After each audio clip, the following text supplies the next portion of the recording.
The Hindu की प्रमुख खबरों की अब हम शुरुआत करते हैं। पहली खबर देखने वाले हैं popular front of India PFI से संबंधित। ठीक है, सरकार की तरफ से इस संगठन के अलग अलग जगह पर छापेमारी का काम चालू कर दिया गया। ठीक है, पीएफआई का जो संगठन है, खास करके बोलते हैं साउथ में इसका ज़्यादा फैलाव है, तो साउथ के जो राज्य हैं यहाँ पर सीबीआई और ईडी के द्वारा छापेमारी का काम करा गया है।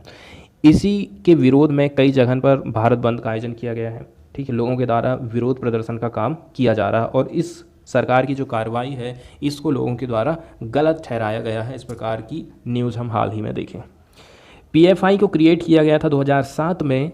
यहाँ पर हमने 3 मुस्लिम ऑर्गेनाइजेशन को जोड़ दिया था। कहाँ पर? साउथ इंडिया में जो 3 मुस्लिम ऑर्गेनाइजेशन हैं उनको। National democratic front in Kerala, the Karnataka forum for dignity, इसके साथ में मनीथा नीथी पसराई इन तमिलनाडु। 3 ग्रुप को मिलाकर के हमने बना दिए क्या? पीएफआई। पीएफआई पहला कौन सा हो गया? National democratic front in Kerala, फिर इसके बाद कर्नाटका फोरम फॉर डिग्निटी, इसके अलावा मनीथा नीथी पसराई, तीनों को मिलाकर के हमने पीएफआई बनाए थे 2007 में। हमने डिसीजन लिए कि तीनों आउटफिट को एक साथ में लेकर के आएंगे। ये हमने डिसीजन लिए थे नवंबर 2006 में at a meeting in Kozhikode Kerala में। The formation of the PFI was formally announced at a rally in Bengaluru during what was called the Empower India conference 16 फरवरी 2007 को। एक रैली निकाली गई थी, यहाँ पर इसकी घोषणा करी गई थी कि हम पीएफआई का निर्माण करने वाले हैं। फिर पीएफआई इमर्ज होके आया था। इसके बाद में emerge in the aftermath of ban on the student Islamic movement of India, जिसको सिमी बोलते हैं। इसने प्रोजेक्ट लगाया था खुद से एज एन ऑर्गेनाइजेशन जो कि लड़ता है for the right of minority, Dalit and marginalised community के खिलाफ में। तो कहानी बताई जाती है कि पीएफआई के ऊपर आपने बैन लगा दिए। ठीक है, एक अप्रिय घटना का रिजल्ट रहा कि बैन लगा किसके ऊपर? Student Islamic movement of India के ऊपर में। इसने प्रोजेक्ट करा था खुद के लिए कि ये एक ऐसा ऑर्गेनाइजेशन है जो कि लड़ रहा है मुसलमानों के लिए, दलित लोगों के लिए एंड मार्जिनलाइज्ड कम्युनिटीज़ के लिए। बाद में इट हैज़ टारगेटेड, ठीक है, अब इसको क्या किया गया? टारगेटेड किया गया था फ्रिक्वेंटली, मतलब बार बार, the alleged anti people policies of Congress. ठीक है, एंटी पीपल पॉलिसी कांग्रेस की, इनको टारगेट किया गया, चाहे वो बीजेपी हो चाहे वो जेडीएस रहे कर्नाटका की। Even as these mainstream parties have accused one another of being in cahoots with PFI to gather support of Muslim at the time of election। और वहीं पर जब ये ग्रुप वाले लोग सरकार की आलोचना कर रहे थे, जब इलेक्शन का टाइम आया तो जो इलेक्शन पार्टीज हैं वो क्या काम कर रही थी? इनका सपोर्ट को खोज रही थी कि हमें इनसे कुछ वोट वगैरह मिल जाए। जिस प्रकार से आरएसएस हिंदू लोगों की समस्याओं को उठाती है, हिंदुओं का एक संगठन है, उसी प्रकार से पीएफआई मुसलमानों का एक संगठन उभर कर आया था।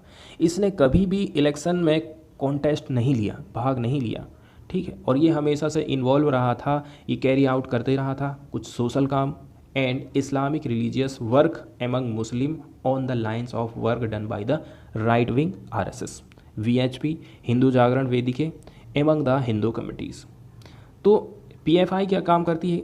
रिकॉर्ड को मेंटेन नहीं रखती है अपने मेंबर का, and it has been difficult for law enforcement agency to pin crime on the organisation after making arrest. इसीलिए जब भी इनकी गिरफ्तारी होती है ना, तो इन्फोर्समेंट वाली जो एजेंसी हैं, ये क्राइम जो हो रहा है इनके द्वारा उसको सही तरीके से पकड़ नहीं पाती हैं।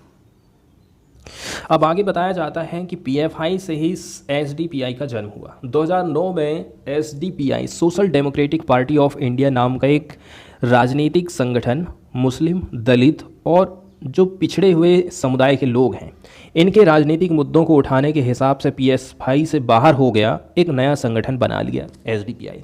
एसडीपीआई कह रहा है उसका मकसद है कि मुसलमान, दलित, पिछड़े वर्ग और आदिवासियों सहित सभी नागरिकों की उन्नति और समान विकास करना है। इसके अलावा सभी नागरिकों के बीच उचित रूप से सत्ता साझा करना भी इसका इरादा।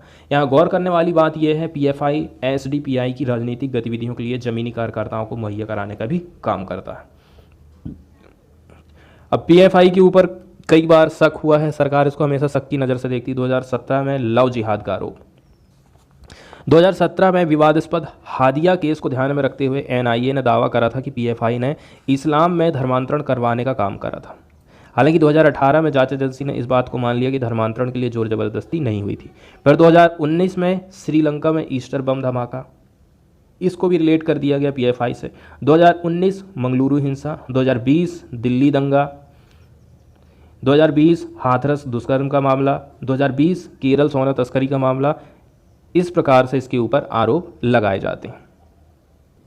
तो न्यूज़ यदि हम देखें तो 109 जगह पर पूरे देश भर में पीएफआई के ठिकानों पर छापेमारी की गई है। इसमें एनआईए शामिल था, ईडी शामिल था और पुलिस भी शामिल था। ठीक है, इन्होंने सर्च किया है अक्रॉस 15 स्टेट में। Most of the arrest made in Kerala, ज़्यादातर जो अरेस्ट की गई है वो केरला से की गई है। इसके बाद कर्नाटका में, फिर महाराष्ट्र में।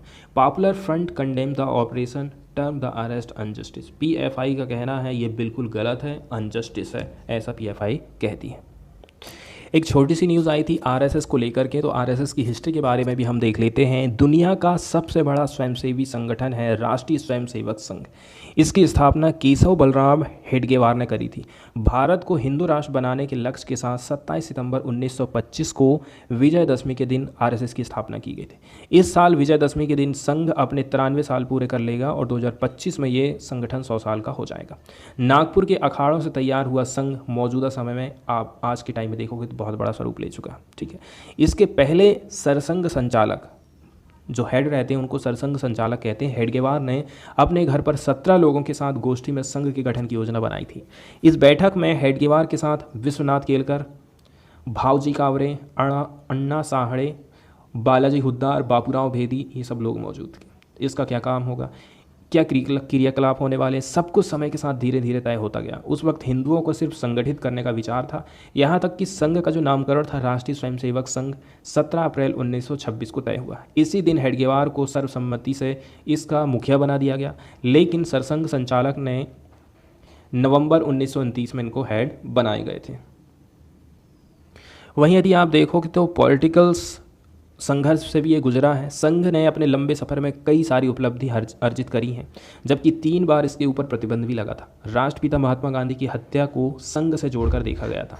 संघ के दूसरे सरसंघ संचालक गुरु गोलावकर को बंदी बनाया गया था, लेकिन 18 महीने के बाद इससे प्रतिबंध हमने हटा लिए। दूसरी बार जब आपातकाल लगा था 1975 से 77 तक संघ पर पाबंदी लगी थी, और तीसरी बार 6 महीने के लिए 1992 में दिसंबर में इसके ऊपर पाबंदी लगाई गई, जब 6 दिसंबर को अयोध्या में बाबरी मस्जिद गिरा दी गई थी। कुछ ऐसे मुद्दे हैं जो कि थोड़ा ठीक नहीं लगते। आरएसएस के प्रमुख के मुखपत्र द ऑर्गेनाइजेशन ने 17 जुलाई 1947 को नेशनल फ्लैग के नाम से संपादकीय में लिखा था कि भगवा ध्वज को भारत का राष्ट्रीय ध्वज माना जाए। 22 जुलाई 1947 को जब तिरंगे को राष्ट्रीय ध्वज माना गया तो द ऑर्गेनाइजेशन ने ही इसका जमकर विरोध करा था। काफ़ी लंबे समय तक संघ तिरंगा नहीं फहराता था। हाल ही में आरएसएस ने अपने को बदला है, यहाँ तक कि आरएसएस के धुर विरोधियों ने भी उसे जगह देना चालू कर दिया है। न्यूज़ को यदि देखें तो न्यूज़ कोई खास नहीं आई है। आरएसएस के जो चीफ हैं इनको राष्ट्रपिता कहा गया है इमाम के द्वारा। ठीक है, इमाम के साथ में इनकी बैठक हुई थी, यही सब कि भारत में क्या करना है, क्या नहीं होना चाहिए, जातिगत हिसाब से जो राजनीति चल रही है वो सब नहीं होना चाहिए, इस प्रकार के मुद्दे पर बातचीत हुई थी। तो इसी दौरान मुस्लिम संगठन के जो हेड थे उन्होंने इसको राष्ट्रपिता करके संबोधित किया था। इसके बाद एक्सप्लेनर वाले पेज में एक्सप्लेन करने की कोशिश करी जाती है तजाकिस्तान और किर्गिस्तान के बीच में विवाद का कारण। तजाकिस्तान और किर्गिस्तान 1991 में सोवियत संघ से टूट करके अलग हुए। दोनों देश शुरू में तो रिश्ते अच्छे रखे, लेकिन बाद में सीमा को लेकर के दोनों के बीच में अनबन रही थी। दोनों देश के बीच लगभग 970 किलोमीटर 600 मील की सीमा साझा होती है और इसका सीमांकन किया जाना अभी बाकी है। इसी के चलते चलते दोनों लड़ते रहते हैं, भारत पाकिस्तान, भारत चाइना के जैसे। तजाकिस्तान और किर्गिस्तान के बीच कई ऐसे इलाके हैं जहां कोई स्थायी सीमांकन नहीं है। इन इलाकों पर दोनों देश दावा करते रहते हैं। इसी के कारण पहले भी कई बार दोनों के बीच में झड़प हो चुकी है। 2021 में दोनों देशों के बीच बहुत बड़ा संघर्ष हुआ था, जिसमें कम से भी कम 50 लोगों की डेथ हो गई थी। दूसरी बात पानी को लेकर के, तजाकिस्तान और किर्गिस्तान में पानी की भारी कमी है। दोनों ही देशों का अधिकतर हिस्सा शुष्क मरुस्थल है, ठंडे मरुस्थल, जहां ठंड तो ज़्यादा पड़ रही है लेकिन पानी के प्राकृतिक स्रोत भी कम हो गए। ऐसे में दोनों देशों के बीच बहने वाली कई सारी नदी हैं और इनके पानी के बंटवारे को लेकर के विवाद चलते रहता। यहाँ तक कि सीमा के इलाके में जो जलाशय हैं, तालाब है, झील हैं, इनको लेकर के भी दोनों में लड़ाई झगड़े होते रहते हैं। सीमा का सही तरीके से बंटवारा नहीं होने के कारण संघर्ष की शुरुआत दोनों देशों के नागरिकों के बीच से चालू होती है, फिर बाद में दोनों की सेनाएं लड़ना चालू कर देती हैं। तो अभी देखोगे तो लगभग 100 लोगों की डेथ इसमें हो चुकी है हाल ही में जो संघर्ष। ये हमारा एडिटोरियल है, खेलों से संबंधित है, ठीक है। पार्टिकुलर हम बात करेंगे एडमिनिस्ट्रेटर की, जिसको हम भारतीय प्रशासक बोलते हैं। तो हमारे यहाँ के जो एडमिनिस्ट्रेटर्स हैं ये बचने की कोशिश कर रहे हैं नेशनल स्पोर्ट्स कोड को लाने से। ये एक्सेप्ट करना ही नहीं चाहते हैं नेशनल स्पोर्ट्स कोड को, और इससे कौन कौन से नुकसान हो सकते हैं इसको हम समझने की कोशिश करेंगे। भारतीय प्रशासक राष्ट्रीय खेल संहिता को मानने से कतराते नज़र आ रहे हैं, इसको हम यहाँ पर एक्सप्लेन करने की कोशिश करेंगे। जब भी हमारे यहाँ पर खेल प्रशासक, ठीक है, खेल को एडमिनिस्ट्रेशन करने के लिए जो संस्थाएं बनाई गई हैं उनकी बात आती है या फिर उनकी न्यूज़ आती है तो वो न्यूज़ हमेशा से ख़राब ही आती है, ठीक है। राइट रीज़न से तो कभी भी ये चर्चा में नहीं आते हैं, कभी भी न्यूज़ में नहीं आते हैं। अभी जो हाल के महीने गुजरे हैं इंडिया के स्पोर्ट्स एडमिनिस्ट्रेटर के न्यूज़ में रहे हैं काफ़ी फ्रिक्वेंटली, ठीक है।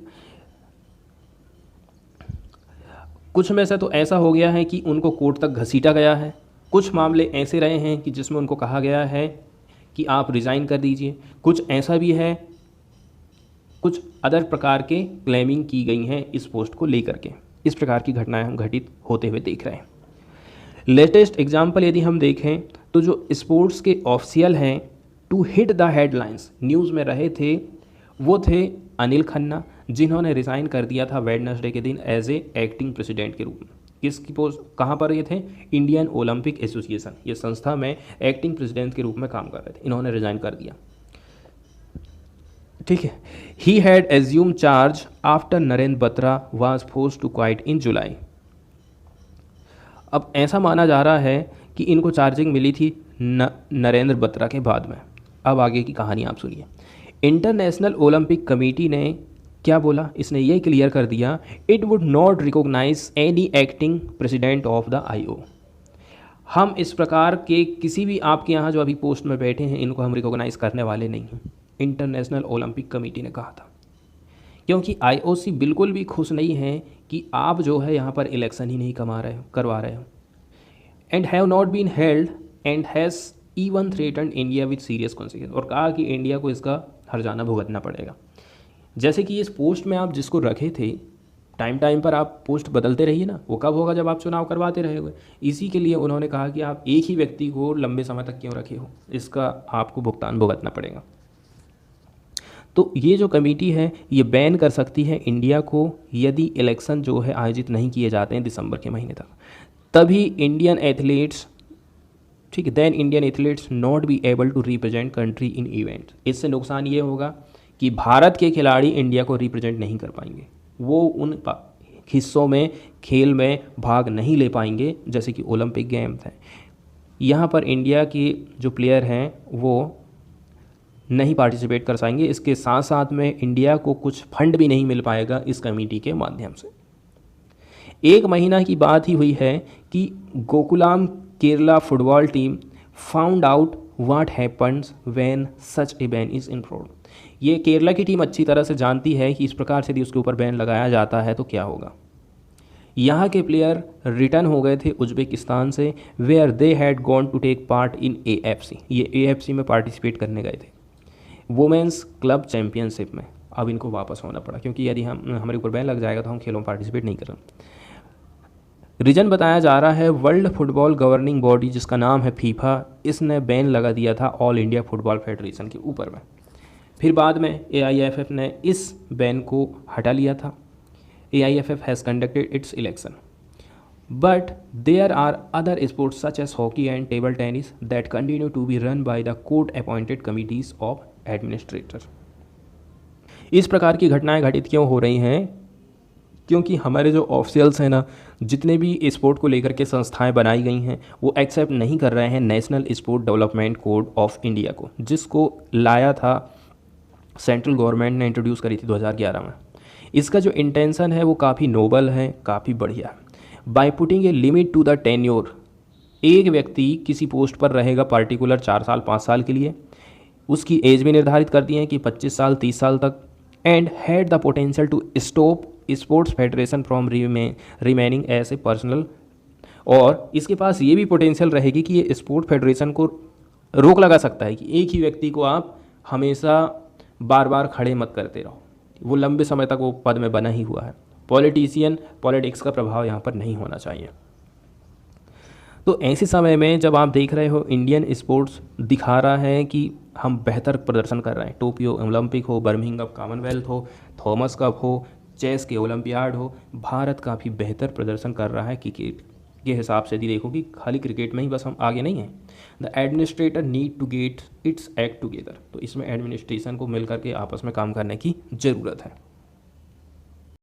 इसके बाद सेकंड एडिटोरियल हम देखने वाले हैं इलेक्शन कमीशन की क्या भूमिका हो सकती है यदि किसी भी पार्टी के भीतर में इलेक्शन हो रहा है, तो क्या इसमें उसको इंटरफेयर करने की ज़रूरत है, ठीक है, और इससे क्या लोग सही तरीके से सही लीडर को चुन पाने में कुछ मदद मिलने वाली है।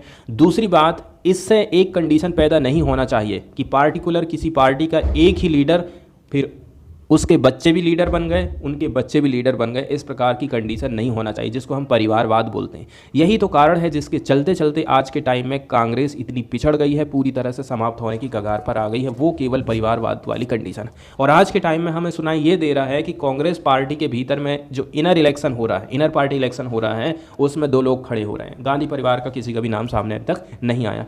एक है शशि थरूर और दूसरे हैं राजस्थान के मुख्यमंत्री अशोक गहलोत, दोनों के बीच में इलेक्शन होने वाला।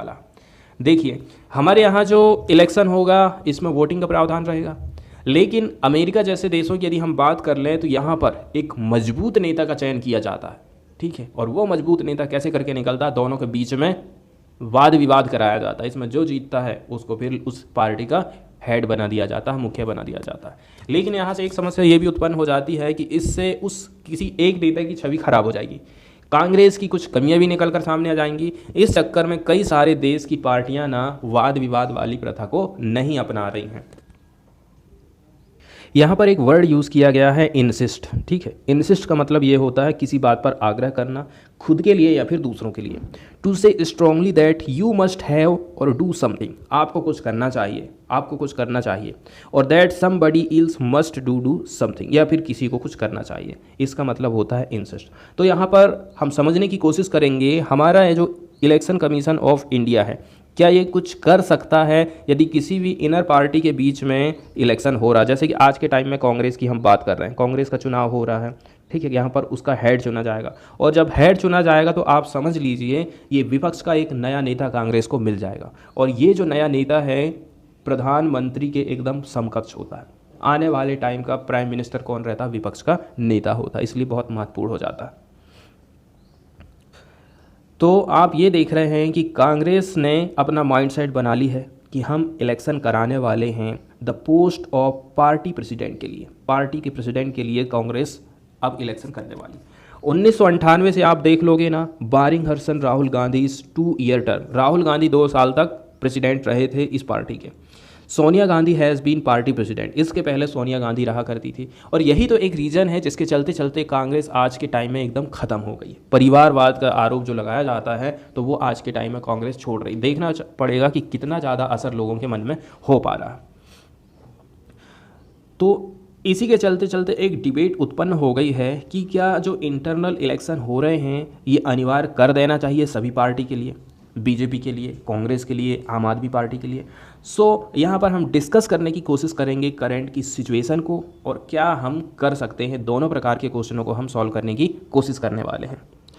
तो क्या यहाँ पर किसी प्रकार का वैधानिक कानून वाला ग्राउंड है, कानून वाली कुछ बातें हैं on which election can be mandated with in the political parties, जिसके अंतर्गत किसी भी पॉलिटिकल पार्टी के हित में अनिवार्य रूप से कह दिया गया है कि भाई आप चुनाव करवाते रहिए, टाइम टू टाइम आप चुनाव करिए और नए नए लीडर को सामने लेकर के आइए।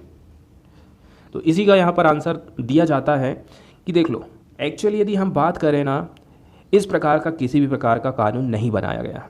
1990 के दशक में देखेंगे जब TN. Seshan was at the helm at the ECI, उस टाइम में टी.एन. शेषन ECI के क्या हुआ करते थे, निर्देशक के तौर पर आए थे। By an executive order political parties were order to conduct organisational election. उस टाइम में ईसीआई का जो निर्देशक रहा था वो बोला था सभी पॉलिटिकल पार्टी को कि आप देखो, आप टाइम टू टाइम जो है अपने अंदर चुनाव करवाते रहिए। अब चूंकि ये जो सेशन रहा था काफ़ी ज़्यादा रिस्पेक्टेड माना जाता था and feared person, political parties compiled with it. तो इन सब बातों के चलते चलते जो पॉलिटिकल पार्टी थी उन्होंने इसकी बात को मान लिया था। तभी से लेकर के इलेक्शन जो है पीरियडिकली हेल्ड किए गए, आयोजित किए गए थे एवरी रिकॉग्नाइज्ड पार्टी में। If they are not able to hold an election for any reason, यदि किसी कारणवश आप चुनाव नहीं करवा रहे हैं, दे सी कंडोनेशन, उन्होंने माफ़ीनामा दे दिया डिले को लेकर के, विच इज़ लिबरली ग्रांटेड। और इस प्रकार से आप देखा जाए तो किसी भी प्रकार का उतना यहाँ पर असर नहीं पड़ा था पॉलिटिकल पार्टीज के ऊपर कि माफ़ी मांग लो, अपना काम निकाल लेते। और ECI generally has been very soft on this, और इस मामले को लेकर इलेक्शन कमीशन ऑफ इंडिया ना हमेशा ही सॉफ्ट वाला रहा है, किसी प्रकार के हार्ड एक्शन उसने कभी लिया ही नहीं है। तो इलेक्शन कमीशन ऑफ इंडिया कभी भी क्वेश्चन नहीं करता है द रिजल्ट या फिर the procedure the parties follow. Congress का रिजल्ट क्या निकला, कांग्रेस ने किस मेथड से अपने पार्टी के हेड को चुना है, इसके ऊपर इलेक्शन कमीशन कभी भी क्वेश्चन नहीं उठाता था। तो इलेक्शन कमीशन एक्सपेक्ट करता है पॉलिटिकल पार्टी से कि आप अवॉइड करिए देयर कॉन्स्टिट्यूशन को, a copy of which is also submitted to the commission when the parties are registered. इसका मतलब ये हो गया चुनाव आयोग राजनीतिक दलों को कह रहा है आपके भीतर जो संविधान नियम कानून चल रहे हैं उनका आप पालन करिए, और इसकी एक फ़ोटो कापी, ठीक है, एक प्रति पार्टियों के रजिस्टर्ड होने पर ईसीआई को भी प्रस्तुत करना पड़ेगा कि आपके जो संविधान है वो हमें एक फ़ोटोकॉपी आप भेज दीजिए। अगर किसी को निर्विरोध चुना जा रहा है तो ये आयोग का काम नहीं है कि वो कुछ कदम उठाएगा या फिर उसकी आलोचना करेगा, लेकिन ये जो निर्विरोध चुनने वाली बात है ना, ये काफ़ी बेकार बात है। ठीक है, इससे उस व्यक्ति को स्पेशल प्रकार की पावर मिल जाती है, वो बहुत ज़्यादा मजबूत हो जाता है, फिर पार्टी में किसको आगे बढ़ाना है किसको पीछे धकेलना है ये उसके ऊपर हो जाता है। इसके बाद में जो सेकंड आंसर दिया जाता है वो क्या है, चलो मैं आपको 2 पॉइंट को लेकर के बात करता हूँ। पहले नंबर की बात ये है, यदि हम बात कर लें लीगल तरीके की कि क्या कानून वगैरह बनाए गए, तो यहाँ पर आप देखोगे ना तो ग्रेट पैराडॉक्स दिखाई देता। पैराडॉक्स मतलब पार्टी के भीतर में ही हमको अंतर्विरोध दिखता, कानून के अंदर ही हमें कुछ पैराडॉक्स दिखता। इंडिया में यदि आप देखोगे तो क्या ये पार्टी लेड डेमोक्रेसी है या फिर डेमोक्रेसी बेस्ड है पॉलिटिकल पार्टीज, यहाँ पर कुछ ना हमें कन्फ्यूज़न होता है। लेकिन यदि हम कह रहे हैं पॉलिटिकल पार्टी जिसका मेंशन किया गया है या फिर डिस्क्राइब किया गया हमारे संविधान में, वो कहाँ है, the definition of A political party for the first time enters through the anti defection law in 1985। पहली बार पॉलिटिकल पार्टी के डेफिनेशन का उल्लेख 1985 में किया गया था एंटी डिफेक्शन लॉ के अंतर्गत। जितने भी रूल और रेगुलेशन हैं अप्लाई होते हैं मोर टू कैंडिडेट्स, ठीक है, ज़्यादातर जो नियम कानून हैं किसी व्यक्ति के ऊपर लागू हो रहे हैं, किसी पॉलिटिकल पार्टी के ऊपर नहीं होते हैं भारत में। The courts have made an observation that nothing in article 324 of constitution या फिर section 29 of the representation of people act 1991 कहता है कि ईसीआई वास्तव में रेगुलेट करेगा इंटरनल स्ट्रक्चर को, उसके ऑर्गेनाइजेशन को या फिर पार्टी के इलेक्शन को। मतलब कि आर्टिकल 324 में भी इस बात का उल्लेख नहीं है, सेक्शन 29 ये भी नहीं कह रहा है, 1951 का कानून भी नहीं कह रहा है कि ईसीआई स्ट्रक्चर को चेंज करेगा, ऑर्गेनाइजेशन को रेगुलेट करेगा या फिर उसमें चुनाव का काम करवाने वाला है। तो which is why parties on the left और राइट, चाहे वो बीजेपी हो, चाहे वो कांग्रेस हो, चाहे वो सरकार हो, चाहे विपक्ष हो, have not been conducting internal election. इसी के चलते चलते तो ये लोग कभी भी इंटरनल इलेक्शन नहीं कराते हैं, as you want them to conduct them, जबकि हम कह रहे हैं उनको करवाना चाहिए। एक यहाँ पर उदाहरण दिया जाता है यूनाइटेड किंगडम का। Many have claimed that leadership pool with in A party diminish it's status among the voters. United kingdom में कई सारे लोग क्या कह रहे हैं, जैसे कि मान के चलो कांग्रेस का चुनाव होने वाला है, यहाँ पर 2 नेताओं को हमने खड़े कर दिए, इससे वोटर्स के बीच में जो पार्टी की हैसियत है, पार्टी की जो छवि है वो कम हो जाएगी। डिबेट भी कराएंगे, इसमें भी उनकी छवि कम हो जाएगी, कोई एक अच्छा बन जाएगा, दूसरा बुरा बन जाएगा, और हो सकता है कि पार्टी की कमियां भी यहाँ पर उभर कर सामने आ जाए। इसलिए यूनाइटेड किंगडम तो कहता है नहीं भैया ऐसा नहीं करवाएंगे। लेकिन अमेरिका कह रहा है कि देखो हमको चाहिए एक नंबर का नेता, इसके लिए हम दोनों को लड़वाएंगे, जो बेहतर आ जाएगा निकल कर उसको हम पार्टी का मुखिया बनाने वाले। जैसे कि यहाँ पर हिलेरी क्लिंटन और ओबामा के बीच में हुआ था, और इसमें ओबामा जीत गए थे और फिर क्लिंटन को अपॉइंट कर दिए थे सेक्रेटरी ऑफ स्टेट की पोस्ट में। तो इस प्रकार की जो डिबेट हो जाती है ना, वो लोगों के दिमाग पर छा जाती है। इस प्रकार से हम देखते हैं कि पॉलिटिकल पार्टी के भीतर में भी होमोजीनियस कंडीशन नहीं होती। समांगता का मतलब ये है पॉलिटिकल पार्टी के भीतर में भी अलग अलग विचारधारा वाले लोग हो सकते हैं। इसी के चलते चलते तो वो एक पार्टी से दूसरी पार्टी में फिर चले जाते हैं। तो इस प्रकार से आप देख सकते हैं कि अलग अलग इंटरेस्ट का एक क्लस्टर बना हुआ है पॉलिटिकल पार्टी के भीतर में, ये सही बात है। So there are going to be differences within, इसलिए हम कह सकते हैं कि पार्टी के भीतर में भी कुछ अंतर पाया जाता है। Having this internal elections meeting and contest of idea is important. इस प्रकार के जब इंटरनल इलेक्शन होते हैं तो चाहे वो मीटिंग्स हो एंड कॉन्टेस्ट हो, तो यहाँ पर आइडिया सबसे इम्पॉर्टेंट चीज़ होता। सेकेंड नंबर की बात यह है कि ये जो इंटरनल इलेक्शन होते हैं ना, ये की माने जाते हैं अपवार्ड मोबिलिटी की। कोई भी पार्टी इसी के माध्यम से ऊपर उठ सकती है और अपने आप में चेंजेस ला सकती है लोगों की ज़रूरतों के हिसाब से। और हम ये देख सकते हैं कि आज के टाइम में हम क्या विटनेस कर रहे हैं इंडिया में, साउथ एशिया में। ये एक प्रॉब्लमेटिक चीज़ है डेमोक्रेसी के लिए, जहाँ पर ऑल पॉलिटिकल पार्टीज़ जो है सेंट्रलाइज होते जा रही हैं। They are family controlled parties and dynastic politics has become a norm.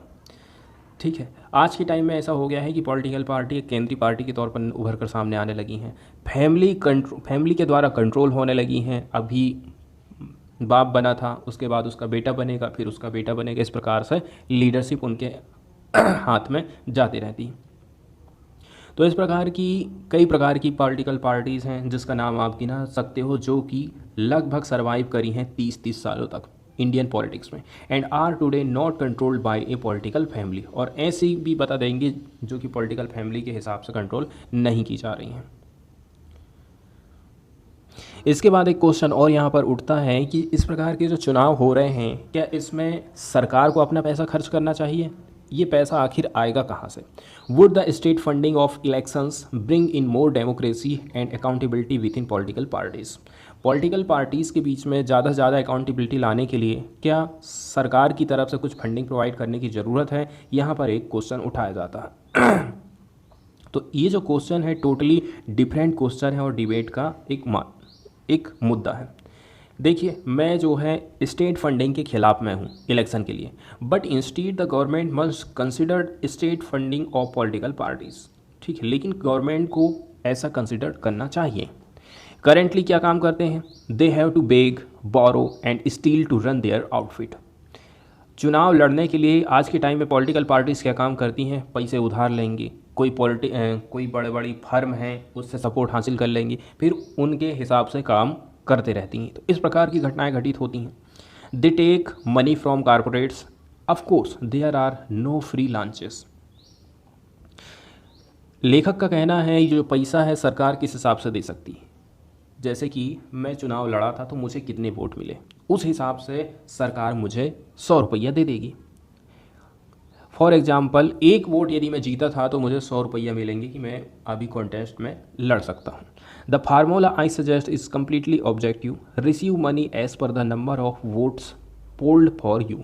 It is very workable. Unfortunately political parties seem to like the present confusion, so nobody is talking about it. अब इस मामले में काफ़ी वो confuse रहती हैं, इसलिए इस पर कभी किसी प्रकार की बहस नहीं होती है। अब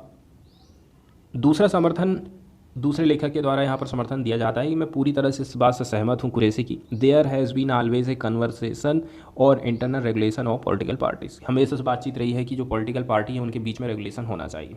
फैक्ट वाली बात यह है 1999 में लॉ कमीशन की रिपोर्ट, इसने काफ़ी मजबूती से ये कहा था कि we should have some mechanism, हमारे पास कुछ मैकेनिज्म होना चाहिए इसके लिए। और मिस्टर कुरैशी कह रहे हैं CEC in 2011 also submitted a draft on this to union law ministry, और इस मामले में CEC ने 2011 में यूनियन लॉ मिनिस्ट्री को एक ड्राफ्ट सबमिट करा था, लेकिन ना तो इसको एक्सेप्ट किया गया और न ही इस पर किसी प्रकार की डिबेट जनरेट की गई थी इनसाइड में या फिर आउटसाइड में, पार्लियामेंट में, संसद में किसी प्रकार की बहस नहीं हुई थी। नॉर्मल सी बात है, जो पॉलिटिकल पार्टीज़ हैं वो प्रीफर करती हैं प्रेजेंट की सिचुएशन को, which is akin to the foxes guarding the hen house. Situation कैसी है कि एक लोमड़ी है और वो मुर्गी के हाउस की रखवाली कर रही है, तो क्या काम करेगी, वो तो मुर्गी को खुद ही खा लेगी, रखवाली थोड़ी ना वो करने वाली है। अब जो चुनाव आयोग है संगठनात्मक ग्रुप वाले चुनाव पर ज़्यादा जोर देता है, लेकिन वो भी धीरे धीरे से पार्टी चुनाव कराती है, भले ही आप उन्हें दिखावटी चुनाव मान लें, लेकिन वे रस्म से गुजर रहे हैं। साथ ही चुनाव तभी होगा जब 2 या 2 से अधिक उम्मीदवार मैदान में उतर रहे हैं। एक बात है, निर्विरोध निर्वाचित होना भी एक वैध चुनाव माना जाता। तो ये सिर्फ राजनीतिक दलों के भीतर नहीं हो रहा है, हमने पंचायत के चुनाव में, कभी कभी लोकसभा और राज्यसभा विधानसभा के चुनाव में भी देखा है कि किसी को निर्विरोध हमने चुन लिया। जैसे कि मैं कह रहा हूं कि लोग अंतिम मध्यस्थ माने जाते हैं। यदि मतदाता सोच रहे हैं कि संगठनात्मक जो चुनाव हुआ है, ठीक है, केवल सांकेतिक तौर की एक कवायद थी, तो ऐसे नेताओं को वो बाहर कर सकते, दोबारा आप उनको चुनिए ही मत ही। दूसरा जो डिबेट हो रहा है उसमें वो ये कहते हैं कि देखो, मेरा कहने का मतलब है कि हमें एक कानून की ज़रूरत है। I think we need a new interpretation and some bold moves from ECI reinterpreting existing law as happened in 1990। जैसे 1990 में कुछ दिशा निर्देश इलेक्शन कमीशन ऑफ इंडिया ने जारी करे थे, उसी प्रकार के दिशा निर्देश जारी करने की आज भी ज़रूरत है। दूसरा यहाँ पर समर्थन ये किया जाता। दूसरी बात यह है, यदि आप कह रहे हो कि हम लोगों के ऊपर छोड़ देते हैं कि किसको कौन सही है कौन गलत है, ये लोग डिसाइड कर लेंगे, लेकिन ये थोड़ी सी जिम्मेदारी किसकी है? ECI की भी है कि वो सही लोगों को पार्टी में खड़ा करें। The reason is that as a voter I am basically choosing the best among the worst option, ठीक है। जबकि कंडीशन ऐसी हो गई, यदि आप सभी बुरे बुरे ऑप्शन दे दोगे, उनमें से मुझे अच्छा चुनना रहेगा तो काफ़ी मुश्किल काम हो जाएगा। And that is why the ECI has to imagine its role as a regulator. इसलिए आप इलेक्शन कमीशन ऑफ इंडिया को रेगुलेटर का रूप दे दीजिए। शुरुआत करते हैं आज के न्यूज़पेपर की। हम 3 एडिटोरियल पर आज डिस्कशन करने वाले हैं। पहला हमारा जो आर्टिकल है वो रहेगा इनर पार्टी इलेक्शन में इलेक्शन कमीशन ऑफ इंडिया की क्या भूमिका हो सकती है। जैसे कि हाल ही में न्यूज़ चल रहा है कि कांग्रेस के भीतर में उसकी प्रेसिडेंट के लिए चुनाव चल रहे हैं, तो ये जो चुनाव है टाइम पर कंडक्ट होने चाहिए। पहले नंबर की बात तो ये है, ठीक है। टाइम बाउंड पीरियड में आपको चुनाव कराना है, टाइम टू टाइम आपको चुनाव कराना है। कई सारे देश ऐसे हैं जहां पर जब इस प्रकार का इलेक्शन होता है तो दो जो अपोजिशन वाले लीडर हैं उनके बीच में क्या कराया जाता है, वाद विवाद कराया जाता है। इसमें जो भी नेता जीतता है उसको फिर उस पार्टी का लीडर घोषित कर दिया जाता है या फिर उसको अध्यक्ष बना दिया जाता है, जैसे कि अमेरिका में होता है। वहीं यदि आप देखा जाए यूनाइटेड किंगडम की हम बात कर लें तो यहाँ पर थोड़ा सा विरोध हमको दिखाई देता है, क्योंकि यहाँ से एक बात समझ में यह जाती है कि यदि हम एक ही पार्टी के 2 लीडरों को आपस में लड़ा देंगे तो उस पार्टी की जो छवि है ना वो जनता के सामने धूमिल हो जाएगी, उस पार्टिकुलर नेता के जो छवि है वो धूमिल हो जाएगी। इसीलिए आपस में दोनों को लड़ाना ठीक नहीं होता है। इस प्रकार के तर्क भी यहाँ पर दिए जाते हैं। दूसरी नंबर की बात यह है, किसी भी पार्टी में जैसे कि लोग एक मत बना लिए, निर्विरोध रूप से किसी एक को लीडर बना दिए, और फिर अब यदि आपको उस बीच में से किसी नेता को उभर कर सामने आना है तो फिर उसकी हाँ में हाँ मिलाना पड़ेगा, उस लीडर की हाँ में हाँ मिलाना पड़ेगा। इस प्रकार की व्यवस्थाएं नहीं होना चाहिए। अराजकता की स्थिति पार्टी के भीतर में नहीं होना चाहिए कि जो बड़ा लीडर है वो जो कहे उसको सब मान लें, उसकी हाँ में हाँ मिला दें। इस प्रकार की परिस्थिति उत्पन्न नहीं होना चाहिए। पहला आर्टिकल हमें ये कहता है। इसके बाद जो आर्टिकल है वो हम देखने वाले हैं, सेंसस से रिलेटेड है, ये जनगणना से रिलेटेड है। अब जनगणना हमने देखे हैं 2011 के बाद से 10 साल के बाद में, हर 10 साल में ये जनगणना होती है, ठीक है। 2011 में हुई थी, तो इसके बाद 10 साल बाद कब होना चाहिए थी, ये 2021 में होनी चाहिए थी, लेकिन सरकार ने इसको पोस्टपोन कर दिया है। कई सारे ऐसे बड़े बड़े आंकड़े निकल कर सामने आते हैं जिसमें सरकार को पता चल जाता है कि कहाँ कमी है, कहाँ पैसा हमको खर्च करना है, कौन सी जाति आगे बढ़ी है, कौन सी जाति पीछे बढ़ी है, भारत की कितनी जनसंख्या हो गई है, कितना रिसोर्स हमें आवंटन करना है। ऐसे बहुत सारी जानकारियाँ हमें जनगणना से मिल जाती। इसी के चक्कर में सरकार का क्या है ना, जेब खर्च बढ़ जाएगा। पहली बात तो ये है यदि सेंसस होती है। बहुत सारे ऐसे मुद्दे भी हो सकते हैं जनगणना से कि लोग बीजेपी की सरकार से नाराज़ हो जाएं। ये भी एक रीज़न हो सकता है कि जनगणना नहीं कराई गई, या फिर जनगणना कराने में काफ़ी सारा पैसा भी लग सकता है, ये भी एक रीज़न हो सकता है। तो जो जनगणना के ऊपर ये आर्टिकल लिखा गया है वो बताता है कि जनगणना का आखिर महत्व क्या है, क्यों जनगणना कराई जाती है, इसके ऊपर ये लिखा गया है। इसके बाद स्पोर्ट्स से रिलेटेड चीज़ें आई हैं कि किस प्रकार से हमारे देश में किस चीज़ की ज़रूरत है। नेशनल स्पोर्ट कोड की ज़रूरत है, हमें नेशनल स्पोर्ट्स कोड की ज़रूरत है। इस कोड के माध्यम से टाइम टू टाइम पीरियड में किसी स्पोर्ट्स की संस्था का जो हेड रहता है उसका चुनाव टाइम टू टाइम पीरियड में होते रहेगा, और इससे भारत की जो इंटरनेशनल रूप से जो छवि खराब होती है, हमारे यहाँ के बच्चे किसी प्रतियोगिता में भाग नहीं ले पाते हैं इंटरनेशनल लेवल पर, ये सारी घटनाएं घटित नहीं होने वाली। तो हमारा जो आज का फोकस एडिटोरियल का वो 3 मुद्दे पर रहने वाला है। तो पहला जो एडिटोरियल है वो हम उठाएंगे सेंसस से रिलेटेड, जिसको हम हिंदी में जनगणना बोलते हैं।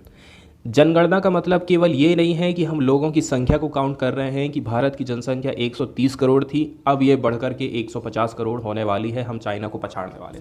तो जनगणना का केवल मतलब ये नहीं है कि हम काउंटिंग बस कर रहे हैं, ऐसी बहुत सारी चीज़ें हैं जनगणना से निकल करके सामने आती हैं।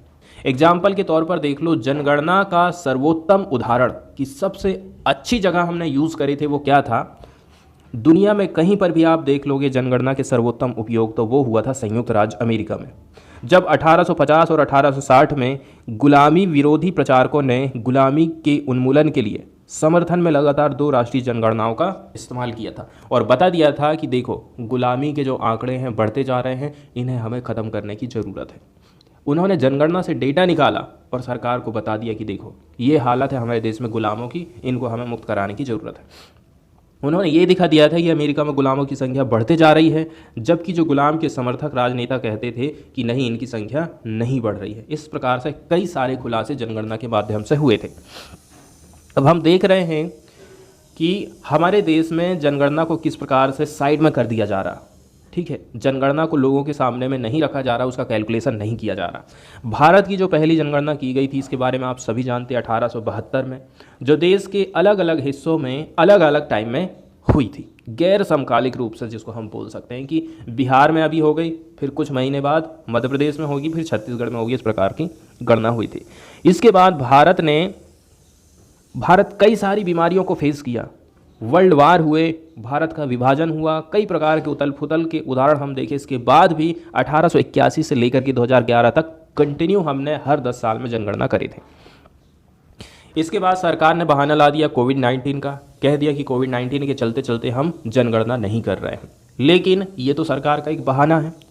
जब आप चुनाव की रैलियां निकाल सकते हो, चुनावी रैलियां हो जा रही हैं आपकी, आप चुनाव कर दे रहे हो, चुनाव के रिजल्ट आए हैं तो उस टाइम में ढोल बाजे नगाड़े के साथ में भीड़ भाड़ इकट्ठी कर ले रहे हो, तो फिर आप जनगणना क्यों नहीं कर सकते।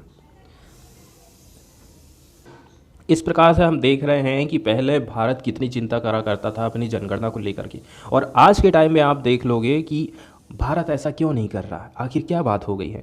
चूंकि इस बात का कोई भरोसा है ही नहीं कि भारत अपनी हर 10 साल में होने वाली जनगणना को छोड़ेगा नहीं, मतलब कभी ना कभी वो छोड़ ही देगा। हम ये घोषणा कर सकते हैं कि हमारे पास गुम जनगणना का मामला भी है। अब हम बात कर रहे हैं कि ये जो सर्वोत्तम नमूना सर्वेक्षण किए जाते हैं, सर्वोत्तम नमूना सर्वेक्षणों के लिए जनगणना को मात देना असंभव है। जनगणना का महत्व यहाँ पर बताया गया है, और ऐसे कई सारे सर्वेक्षण सरकार कराती रहती है, ठीक है, जो कि जनगणना को फिलअप कर देते, उसके डाटा को निकाल कर ला देते। लेकिन आप एक बात समझ लीजिए, इस प्रकार के जो सर्वे कराए जा रहे हैं उसके डेटा को सरकार मैनिपुलेट कर सकती है, उसके डेटा को सरकार पब्लिश नहीं करेगी, उसमें डिले कर सकती है। लेकिन जनगणना में एक बार यदि डाटा आ गया, और ये जो डाटा रहता है एकदम ज़मीनी लेवल पर रहता है, लोगों के पास जा कर के उनसे एक एक हिसाब किताब लिया जाता है, तो इस डेटा को आप मैनिपुलेट नहीं कर सकते, इस डेटा को आप चेंज नहीं कर सकते। ये हमारे पास सबसे बड़ा सबूत होता है भारत की कंडीशन बताने वाला। तो एक जो सर्वोत्तम नमूना सर्वेक्षण है, ये भारत की काउंटिंग का वादा कर रहा है। सरकार ने पहली बार 2017-18 में घटते खपत व्यय को रिकॉर्ड करने वाले इस सर्वे को रद्द कर सकती है और इससे बच भी सकती है। ये सर्वे क्या बता रहा है कि खपत में जो खर्चा सरकार कर रही है उसमें गिरावट आ रही। हो सकता है इस प्रकार के सर्वे को सरकार रद्द कर दे और लोगों के सामने पब्लिश ना करे, ऐसी घटनाएं हो सकती हैं। तो जो सेंसस है वो कब किया जाता है? जब सरकार प्रत्येक व्यक्ति से जुड़ जाती है और उसके लिए डेटा को छिपाना फिर मुश्किल हो जाता है। उम्र, लिंग, आर्थिक स्थिति कैसी है, धर्म के आधार पर कुछ डेटा, बोली के हिसाब से डेटा, इन सभी का पता लगाने से दूसरे क्रम की जानकारी हमें मिल जाती है, जिससे ये निष्कर्षों का खजाना बन जाता है और समस्याओं की योजना और समाधान के लिए हमारे लिए रास्ता खुल जाता है। और कई सारी ऐसी कमियां हैं जिनको हम सेंसस के माध्यम से ठीक कर सकते हैं। अब कुछ महत्वपूर्ण हम आंकड़े देखने वाले हैं। 1961 और 1971 की जनगणनाओं के बीच भारत में लिंग अनुपात तेजी के साथ में गिरा था, जैसे महत्वपूर्ण संकेतकों ने भारतीयों को सचेत कर दिया था कि देखो लिंग अनुपात में गिरावट आ रही है, महिलाएं कम है और पुरुष ज़्यादा हो रहे हैं, अब लड़कियां हम कहाँ से लाएंगे। सेकेंड नंबर की बात, यहाँ से ये भी हमें पता चल गया कि यहाँ पर पुत्र पूर्वाग्रह को ये डाटा बता रहा है। हर कोई चाहता है कि हमें लड़का होना चाहिए, लड़की हमें चाहिए ही नहीं। और कई सारी जो जन्म लेने वाली बच्चियां हैं उनकी हत्या कर दिया जाता है। इस प्रकार का डाटा हमें सामने आया था। अब कुछ ऐसे भी डेटा है जो कि भारतीय मुस्लिम प्रजनन दर के खिलाफ लोगों को क्या पैदा कर रहे हैं? कट्टरता और निराधार विचार और पूर्वाग्रह वाले हैं। जनगणना ने आज के टाइम में ये क्लियर कर दिया है कि आज के समय में पहले जो आरोप मुस्लिमों के ऊपर लगाए जाते थे कि मुस्लिमों की जनसंख्या तेजी के साथ में बढ़ रही है, तो वो यहाँ पर निराधार साबित हो जाता है। क्योंकि किसी भी धर्म की तुलना आप कर लोगे तो सबसे ज़्यादा जन्म दर में गिरावट मुस्लिमों में ही आई है। इसलिए हमारे अंदर जो पूर्वाग्रह बन गया है, जो हमारे माइंड के अंदर चीज़ बैठ गई है, उसे हमें हटाने की ज़रूरत है। TFR, टोटल फर्टिलिटी रेट जिसको हम बोलते हैं, तो भारत में टोटल फर्टिलिटी रेट भी तेज़ी से गिर रही है और ये लगभग स्थिर होने की कंडीशन में आने वाली है। 2011 की जनगणना ने शहर और ग्रामीण भारत के बीच में तलाक की दर के बीच जो अंतर चला जाता था उसको भी दूर कर दिया। शहर की तलाक दर कितनी है? 0.89% और गाँव में तलाक की जो दर है लगभग 0.82% चल रही। इस प्रकार के महत्वपूर्ण आंकड़े हमें जनसंख्या के माध्यम से प्राप्त होते हैं। इसके बाद कुछ विवाद वाले मुद्दे हैं, उनको हम समझने की कोशिश करते हैं। जब जनगणना की बात चल रही थी उसी टाइम में सरकार ने क्या काम कर दी? NRC लेकर के आ गई। उनका कहना था सबसे पहले हम NRC तैयार करेंगे, और जब जैसे ही NRC की बात आई थी उस टाइम में CAA को भी लेकर के बातचीत चली थी। अब दोनों का एकदम घनिष्ठ संबंध यहाँ पर हो जाता है। घनिष्ठ संबंध कैसे हो जाता है? CAA क्या कह रहा है कि बाहर के जो आदमी हैं उनको हम अंदर ला रहे हैं, और NRC कह रहा है हमारे देश के लोगों को हमें बाहर करना है, इन लोगों को जो भारत के नागरिक नहीं हैं। और CAA क्या कह रहा है हमको कि ऐसे लोग जो कि मुस्लिम धर्म के अलावा अन्य धर्मों के लोग हैं, मुसलमान को छोड़ करके, ठीक है, हिंदू, सिख, इसके अलावा हो गए जैन और भी बौद्ध धर्म वाले लोग हो गए, इनको हम इंडिया में एंट्री देंगे, ठीक, क्योंकि ये धर्म के आधार पर सताए गए हैं। लेकिन मुस्लिम धर्म के आधार पर भी सताए गए हैं तो उनको हम एंट्री नहीं देंगे, ऐसा CAA बोलता है। इसका मतलब ये हो गया यदि हम NRC तैयार करेंगे तो NRC में ये सभी 5 धर्म वाले लोग शामिल हो जाएंगे और यहाँ से मुस्लिम लोग बाहर हो जाएंगे। इसीलिए इतना ज़्यादा सड़कों में विरोध देखा गया था जब सरकार ने कहा था कि हम NRC तैयार कर रहे हैं। ठीक, यही बात यहाँ पर बताई जाती है। अब कई सारी स्टेट की असेंबलीज ऐसी भी थी जिन्होंने इशू करा था कुछ resolution that they would not conduct a census loaded with question not asked before. ठीक है, कई सारी विधानसभाओं में, राज्य की विधानसभाओं में इस प्रकार के रिजोल्यूशन हमने देखे हैं कि हम कंडक्ट नहीं कराएंगे एक जनगणना को जो लोडेड है with questions not asked before. ठीक है, इसका मतलब ये हो गया कि देखो, जो प्रश्न पहले नहीं पूछे गए थे उन प्रश्नों को यदि आज के टाइम में पूछा जा रहा है तो इस प्रकार की जनगणना तो हम करने वाले नहीं हैं। इसमें आप किसी भी प्रकार के नए क्वेश्चन को ऐड मत करिए। ज़्यादातर राज्यों ने ऐसा कहा क्योंकि यहाँ की जनता की बात उन्होंने समझा, सोचा, इसके बाद ये डिसीजन लिया था। वो समझ गए थे कि लोग यहाँ के परेशान। दिक्कत ये हो गई है कि यदि मुझे ये साबित करना है कि मैं भारत का नागरिक हूँ, कौन भारत का नागरिक है कौन नहीं है, इस बात को साबित करने के लिए यदि आपसे डॉक्यूमेंट्स मांगा जाएगा तो कई लोग ऐसे हैं जिनके पास इस प्रकार के डॉक्यूमेंट्स नहीं हैं। खास करके ट्राइबल पीपुल, आदिवासी लोग ऐसे भी हैं जो कि जिनको अपने आप को साबित करने के लिए कई साल लग जाएंगे। इसलिए इस प्रकार की जो गणना है वो लोग उसका विरोध कर रहे थे। जाति की जनगणना की बात यहाँ पर करी जाती है कि सरकार उतनी ज़्यादा ध्यान नहीं दे रही है। सरकार क्यों ध्यान नहीं दे रही है? क्योंकि सरकार अपने आप को हिंदुत्व का समर्थक मानती, हिंदू को बहुत ज़्यादा सपोर्ट करती। यदि उसने जाति के हिसाब से जनगणना कर दी तो लोग नाराज़ हो जाएंगे, अलग अलग जाति वाले लोग नाराज़ हो जाएंगे, क्योंकि यहाँ पर ये पता चल जाएगा कि जो हरिजन और आदिवासी लोग हैं वो आज के टाइम में भी पिछड़े हुए हैं। सरकार ने हमारे लिए कुछ काम नहीं करी, केवल जनरल कैटेगरी वाले लोग, बड़ी बड़ी जाति वाले लोगों का विकास हुआ है, हम लोगों का तो कुछ विकास ही नहीं हुआ। इसलिए जो हिंदुत्ववादी बीजेपी है इसको लोगों के विरोध का सामना करना पड़ सकता है, ठीक है। उसकी जो पॉपुलैरिटी है लोगों के बीच में कम हो जाएगी, इसलिए सरकार जातिगत पर आधारित जनगणना नहीं करना चाहती है। वहीं बताया जा रहा है कि भारत में 1931 में अंतिम जाति की जनगणना हुई थी। 2011 में पिछली आम जनगणना के बाद से एक सामाजिक, आर्थिक और जातिगत जनगणना हुई थी, लेकिन डेटा को अंतिम रूप तो दे दिया गया, प्रकाशित किया गया, तो इसने कई कारणों का हवाला देते हुए आसानी से जाति के आंकड़े को बाहर कर दिया था। यहाँ पर हमें जाति पर आधारित कुछ डेटा प्राप्त ही नहीं हुआ था। अब हम बात कर रहे हैं रिलेंटलेस डेटा गैदरिंग की। रिलेंटलेस मतलब कंटिन्यू डाटा इकट्ठा करते जाना। कांगो लोकतांत्रिक गणराज्य ने इस साल अपने इतिहास में दूसरी जनगणना पूरी करी थी। इसने पिछली जो जनगणना है 1984 में किया था, मतलब ये इसकी पहली जनगणना थी।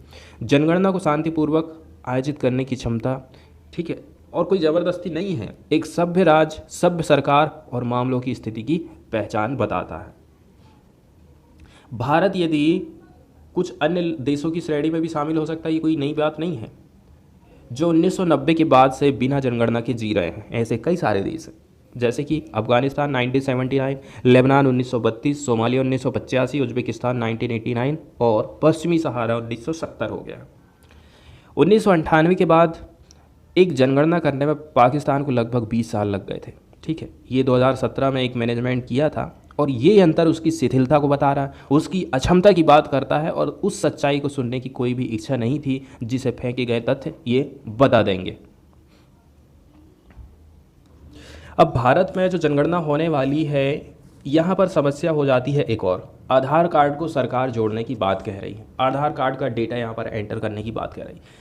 इससे लोगों को कुछ भी फायदा नहीं है, इसमें फ़ायदा होने वाला है सरकार को। सरकार आपसे कई प्रकार के डेटा ले लेगी और आपको कुछ हासिल नहीं होने वाला। बस आपको नुकसान ये हो जाएगा आपकी प्राइवेसी को लेकर के, और सरकार प्राइवेसी को लेकर के किसी भी प्रकार का नियम कानून आज के टाइम में लेकर नहीं आई है। इतना बड़ा वाद विवाद चला, कितने सारे उसने संशोधन करे, इसके बाद भी सरकार ने प्राइवेसी को लेकर के किसी प्रकार का कानून नहीं लाया है, जबकि सुप्रीम कोर्ट ने कह दिया है कि प्राइवेसी को लेकर के हम किसी प्रकार का समझौता नहीं करने वाले हैं। हमारे यहाँ निजता एक मौलिक अधिकार के अंतर्गत आता है, तो उसका हनन सरकार के द्वारा नहीं किया जा सकता। अब निजता का एक जगह मिसयूज सरकार कहाँ कर ले रही है?